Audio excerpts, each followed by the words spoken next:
Hi everybody. Welcome to the first part of drawing with the gridded portrait, or using the grid to draw the portrait. Today we're going to work from a photograph that is a little bit more than a portrait, probably an upper bust. If you prefer, you can have more of a face to feel more of the composition, which allows for larger shapes, which we'll get to in a few tutorials. So first you'll need an image, print it out. 8.5 by 11 size sheet of paper is great. We'll be transferring it to a 9 by 12 sketchbook. So the first thing you want to do is measure, find the center of your 8.5. In this case, it's 4 1/4. 4 inches and 1/4. So you want to mark that off. So that'll be where we'll start, where we'll measure out an inch. And we'll get to that in a moment. So here I'm just correcting or double checking and making sure it's equal on both sides. So once you've done that on the upper and the left and right and lower areas, you're going to draw a cross section, and from there you're going to measure out an inch from the center. So here I am measuring out, that's 5 inches. So I'm going to measure out so that way an inch is equally dispersed from the center.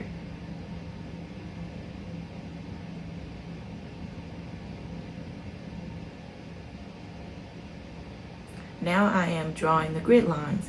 So the grid lines on your photograph can be a little bit darker. If you want, you can do this in ink, preferably Sharpie.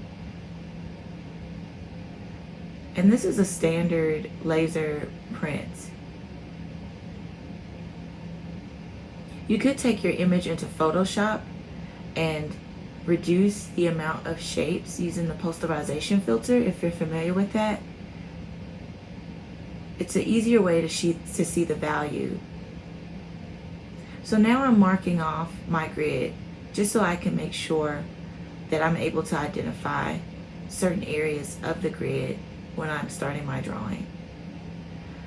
One thing that may happen because I am now about to start on the grid is that my image may be a little bit larger because I'm going to enlarge it than my actual image, my printout. So here I am, my 9 by 12 piece of paper on my sketchbook. There is a little bit of space for perforation, but I did the same thing here that I did with the grid, and I measured out from the center. Instead of 1 inch in order to enlarge the image on my larger piece of paper, I am measuring out 1.25 inches from the center. So this is a 9 by 12 sheet of paper. So half would be 4.5 and 6 inches. So at 4.5, you make a mark, and at 6 inches, you make a mark.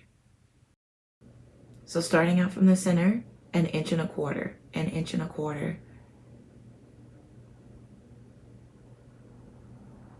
So in order to be consistent, I am sure to turn my sketchbook in order to maintain the consistency with measuring. It's kind of hard for me to measure 1.25 inches out from 1.25 inches, so I'm dragging my ruler across every time I make a mark. And you'll see what I mean when you start.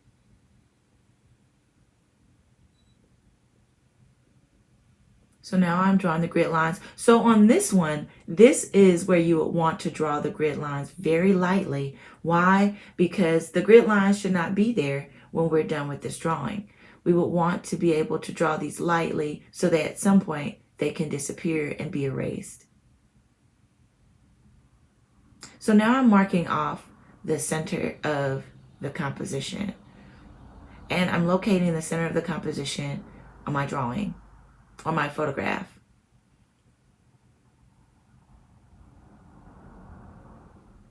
Here I'm doing the same thing, just to identify the 4 corners, the 4 edges of the composition. So now that we have our grid on our paper, on our drawing paper, I'm also going to mark off. So what happened here is because I've enlarged, a part of my composition or the photograph will be cropped. So there you have it. Your image is now ready to be transferred. Keep a lookout for part 2. In that one, we'll go over transferring the image to your paper. And in part 3, we'll go over transferring the values through small shapes onto your drawing.